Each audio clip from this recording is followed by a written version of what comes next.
നമസ്കാരം. പാകിസ്ഥാന്റെ പ്രതിരോധ മന്ത്രി ഖ്വാജ ആസിഫ് ഉന്നയിച്ച കൊൽക്കത്തയെ ലക്ഷ്യമിടുമെന്ന ഭീഷണി ദക്ഷിണേഷ്യൻ രാഷ്ട്രീയത്തിൽ വീണ്ടും അസ്വസ്ഥതയുടെ തീ പടർത്തിയിരിക്കുകയാണ്. വാക്കുകളുടെ തീവ്രതയിലൂടെ തന്നെ സംഘർഷത്തിന്റെ ചൂടുയർത്താൻ ശ്രമിക്കുന്ന ഇത്തരം പ്രസ്താവനകൾ അതിർത്തികളിൽ മാത്രമല്ല ജനങ്ങളുടെ മനസ്സുകളിലെയും യുദ്ധത്തിന്റെ തീപ്പൊരികൾ വിതയ്ക്കുന്നവയാണ്. എന്നാൽ ഈ വെല്ലുവിളിക്ക് ഇന്ത്യ നൽകിയ മറുപടി ഒരു രാജ്യത്തിന്റെ ആത്മവിശ്വാസവും തന്ത്രപരമായ വ്യക്തതയും ഒരുമിച്ച് തെളിയിക്കുന്നതായിരുന്നു. പ്രതിരോധ മന്ത്രി രാജ്നാഥ് സിംഗ് പ്രതികരിച്ച രീതിയിൽ ഭീഷണികൾക്ക് മുൻപിൽ തലകുനിയാത്ത ഒരു ഇന്ത്യയുടെ പ്രതിച്ഛായ വ്യക്തമായി ഉയർന്നു വരുന്നു. സമാധാനം ആഗ്രഹിക്കുന്നുവെങ്കിലും അതിനെ സംരക്ഷിക്കാൻ ശക്തി ആവശ്യമാണെന്ന സത്യത്തെ ഈ സംഭവ വികാസം വീണ്ടും ഓർമ്മിപ്പിക്കുന്നു. ഭാവിയിൽ ഇന്ത്യയുടെ ഭാഗത്ത് നിന്ന് ഏതെങ്കിലും തരത്തിലുള്ള സംഘർഷം സൃഷ്ടിക്കപ്പെടുന്നുവെങ്കിൽ കൊൽക്കത്തയെ ആക്രമിക്കുമെന്ന പാകിസ്ഥാൻ പ്രതിരോധ മന്ത്രി ഖ്വാജ ആസിഫിന്റെ പ്രസ്താവനയ്ക്ക് രൂക്ഷമായ മറുപടിയുമായാണ് പ്രതിരോധ മന്ത്രി രാജ്നാഥ് സിംഗ് രംഗത്ത് വന്നിരിക്കുന്നത്.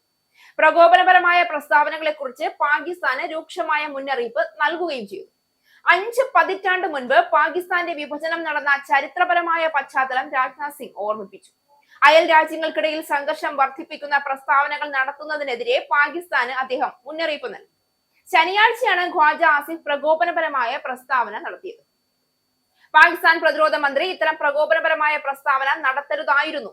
55 വർഷങ്ങൾക്ക് മുൻപ് പാകിസ്ഥാൻ 2 ഭാഗങ്ങളായി വിഭജിക്കപ്പെട്ടപ്പോൾ അവർ അതിന്റെ അനന്തര ഫലങ്ങൾ അനുഭവിച്ചതാണ്.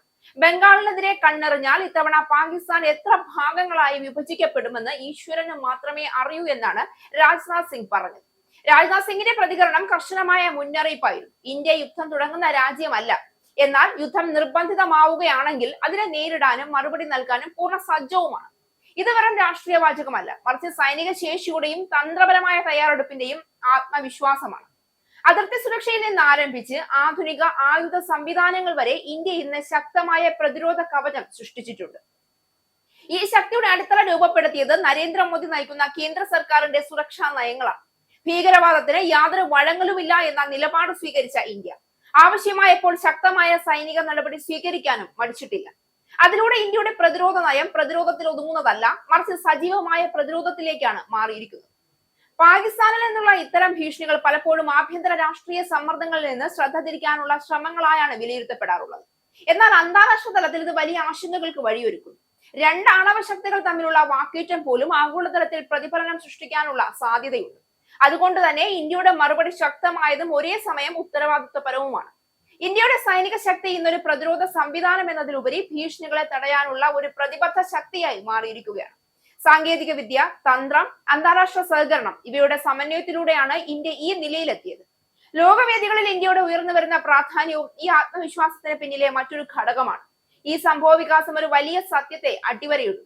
സമാധാനം ഉറപ്പാക്കുന്നത് ദൗർബല്യമല്ല, ശക്തിയാണ്. ഇന്ത്യ അതിന്റെ ശക്തി തെളിയിച്ചിരിക്കുകയാണ്. ഇനി ദക്ഷിണേഷ്യയുടെ ഭാവി നിർണ്ണയിക്കുന്നത് വാക്കുകളല്ല, വിവേകവും ഉത്തരവാദിത്വവുമാകും.